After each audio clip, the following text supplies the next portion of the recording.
გიორგი ფაცინაშვილთან სატელეფონო ინტერვიუ რამდენიმე წუთის წინ ჩავწერეთ. მან დაგვიდასტურა პრაქტიკულად ის, რომ სოციალურ ქსელში გამოქვეყნებული სიები ნამდვილად განსაკუთრებულ დავალებათა დეპარტამენტიდან არის გამოჟონილი და ყველა ის პირი, რომელიც ამ სიაში იძებნება, ნამდვილად სპეცრაზმის მოქმედი თანამშრომელია. ფაცინაშვილთან დასმული კითხვების შემდეგ ჩვენ გაგვიჩნდა ვარაუდი, რომ საქართველოს მასშტაბით სწორედ განსაკუთრებულ დავალებათა დეპარტამენტის თანამშრომლებს აქვთ განცდა, რომ 4 ოქტომბერს თბილისში მოიყრიან თავს.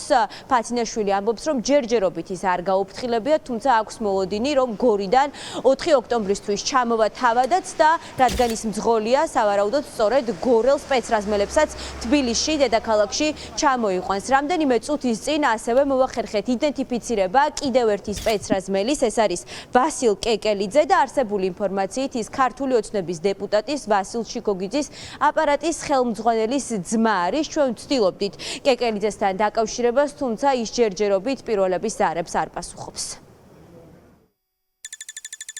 თქვენი სახელი გვარი პირადი მონაცემები არის სიაში, რომელიც GDD-დან გამოვიდა საჯაროდ. დასაქმებული ხართ ხო თქვენ? რა საქმიანობთ GDD-ში? სპეცრაზმის თანამშრომელი ხართ? ძღოლი ვარ. ძღოლი რას მართავთ ბატონო გიორგი? ავტობუსს, რომლითაც სპეცრაზმელები გადაადგილდებიან, ხო? ყველაფერს კი. თქვენ თბილისში ბრძანდებით ახლა? არა, გორში ვარ. გორში, ალბათ 4-ში ჩამოგიყვანენ, ხო? დედაქალაქში. ხომ არ გაუფრთხილები ხართ უკვე? არ გაუფრთხილები ვარ, არავის, მაგრამ ალბათ რა ვიცი. გიორგი ისთან? ნუკლი გამარჯობა. გამარჯობა. ნუკლი კაპანაძესთან დავრეკე, ხო? რომელი გზანდე, ბატონო? თქვენ ნუკლი კაპანაძე თუ ბრძანდებით, ეგ მაინტერესებს. ხო და თქვენ ვინ ბრძანდებით, ეს მაინტერესებს. თქვენ სპეცრაზმში როგორ მოხვდით ბატონო ნუკლი? დაახვიეთ ახლა აქედან. როგორ მოხვდით სპეცრაზმში ბატონო ნუკლი? ყოფილი ძალოვანები ამბობენ, რომ არსებობს რამდენიმე ვერსია იმის, თუ როგორ გამოჟონა სისტემიდან.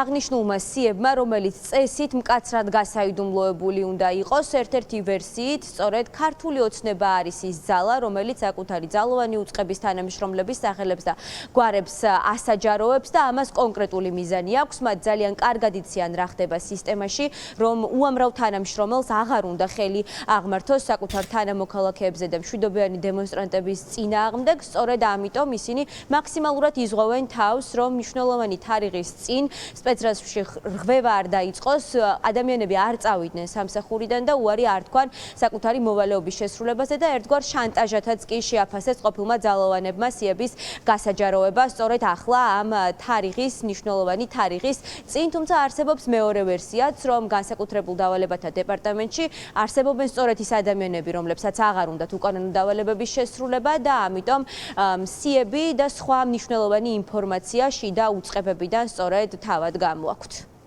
მიზნად ისახავს ყოველთვის იმ ადამიანების დაშინებას, გულისხმობ განსაკუთრებულ დავალებათა დეპარტამენტის თანამშრომლების ზეწოლას, დაშინების მცდელობას, რადგანაც სულების შემთხვევაში გარდაუვალი გახდება მათი დასჯა, ხოლო ჩვეულებრივად თუ გაგრძელდება რეჟიმი და გააგრძელებს არსებობას, ისინი იქნებიან დააჯილდოებულები.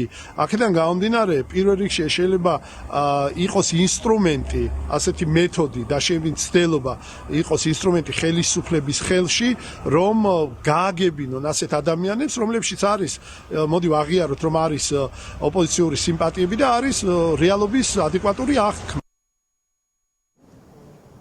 განსაკუთრებულ დავალებათა დეპარტამენტიდან გამოჟონილ სიებში ვკითხულობთ იმ სპეცრაზმელების სახელებს და გვარებს, რომლებიც ნოემბრის და დეკემბრის თვეში სისხლიან მოვლენებში იღებდნენ მონაწილეობას, სასტიკად უსწორდებოდნენ ახალგაზრდებს და ასევე ვკითხულობთ ადმინისტრაციის მოქმედი თანამშრომლების სახელებსაც, რომლებიც სპეცრაზმში ამ დრომდე მუშაობენ.